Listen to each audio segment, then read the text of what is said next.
In the spring of 1901, a group of Greek sponge divers took shelter from a storm near a tiny island called Antikythera. When the weather cleared, they went looking for sponges and found a shipwreck instead. Bronze statues, marble figures, coins scattered across the sea floor like a sunken treasury. It looked like the find of a lifetime, and it was, but not for the reason anyone expected.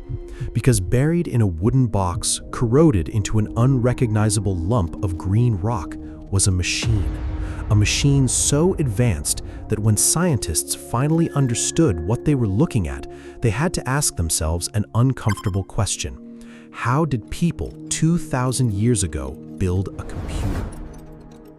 What the divers pulled from that wreck is now called the Antikythera Mechanism. At first glance, it looks like nothing, a corroded lump the size of a shoebox. But inside that lump are over 30 precision-cut bronze gears, some with teeth less than 2 millimeters apart. It's the most complex geared device known from the ancient world. Nothing close to it appears again in the historical record for over 1,000 years. What did it actually do? It predicted the future, or at least the sky's future. Turn a hand crank and the mechanism would calculate the position of the sun, the moon, and possibly the 5 planets known to antiquity. It tracked lunar phases. It predicted solar and lunar eclipses years in advance, down to the expected hour. It even accounted for the moon's irregular orbital speed, using a clever gear-on-gear design that mimics what we'd now solve with calculus. Researchers at institutions including the National Archaeological Museum of Athens and University College London have spent over a century trying to fully map its function, and pieces of it are still being decoded using modern imaging technology. In short, this is an analog astronomical computer, and it was built roughly 2,000 years before anyone else on Earth is known to have built anything like it. To understand how strange this discovery is, you have to understand where it was found. The shipwreck near Antikythera dates to somewhere around 70 to 60 BC, a Roman-era cargo ship, likely hauling looted Greek treasures back toward Italy. But the mechanism itself is believed to be older than the ship, possibly constructed as early as 150 to 100 BC, in the Greek scientific tradition that stretched back to astronomers like Hipparchus.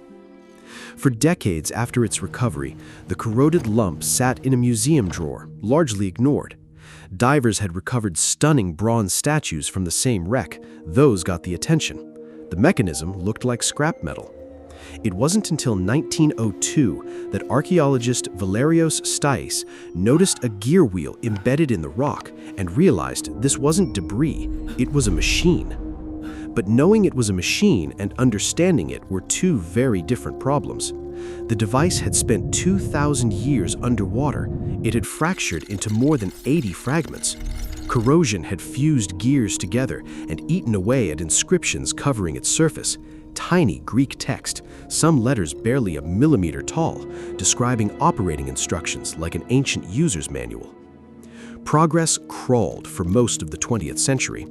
British science historian Derek de Solla Price spent 2 decades studying it, using early X-ray and gamma-ray imaging in the 1970s to peer inside the corroded fragments without destroying them. He proposed the device was a calendar computer, but the internal gear scheme remained mostly guesswork. The real breakthrough came in the 2000s. A research consortium, including scientists from Cardiff University and the University of Athens, brought in high-resolution X-ray computed tomography, technology originally developed for industrial and medical imaging. For the first time, researchers could see through the corrosion, gear by gear, layer by layer, without breaking the fragments apart. What they found rewrote the timeline of human engineering.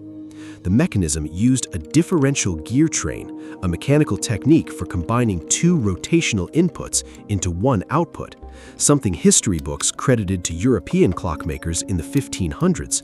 It was sitting in a Greek device from over 1,000 years earlier. The gearing calculated the synodic month with remarkable precision. It tracked the 19-year Metonic cycle, used to reconcile lunar and solar calendars. It modeled the 223-month Saros cycle, used to predict eclipses. One dial is even believed to have tracked the 4-year cycle of the ancient Olympic Games. And here's where the mystery deepens.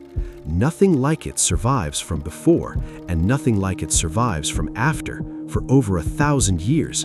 No blueprints, no mention in surviving texts describing how to build one, no lineage of simpler prototypes leading up to it, no obvious lineage of descendants after it. It's as if this level of engineering appeared once, fully formed, and then vanished. Researchers have floated theories.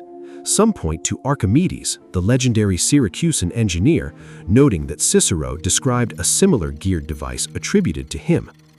Others suggest a workshop tied to the island of Rhodes, a known center of ancient astronomy, may have produced it, possibly even multiple units, meaning this could have been a commercial product rather than a one-of-a-kind marvel.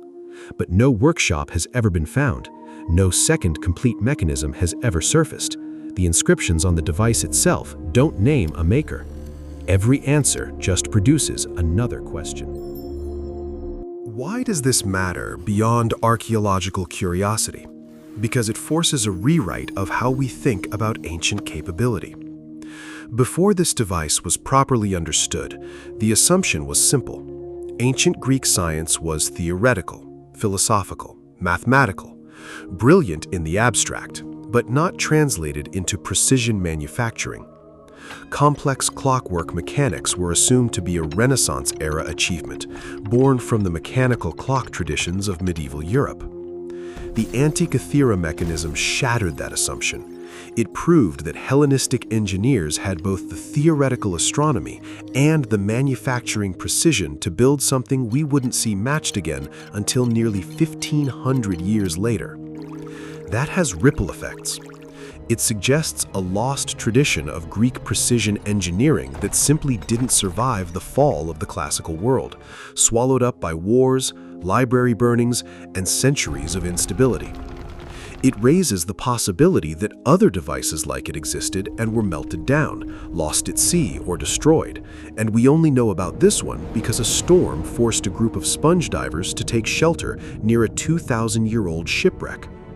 If that storm hadn't happened, would we even know this level of ancient technology ever existed at all? It also changed how museums and historians approach recovery of ancient artifacts. The mechanism sat misidentified as scrap for decades. How many other unremarkable corroded lumps sitting in storage rooms and museum drawers around the world might be hiding something just as significant, waiting for the right imaging technology or the right person paying close enough attention to notice a gear tooth where no one expected one? More than a century after those sponge divers surfaced with a fistful of ancient treasure, we still don't fully know who built the Antikythera Mechanism, where exactly it was made, or how many others like it may have once existed and disappeared. What we do know is this. 2,000 years ago, someone possessed engineering knowledge advanced enough to model the chaotic motion of the heavens in bronze and gearwork, and then that knowledge went quiet for over a millennium. So here's the question worth sitting with. If a device this advanced could be lost to history for 2,000 years, hidden in plain sight as a lump of corroded rock, what else have we already found and simply haven't recognized yet?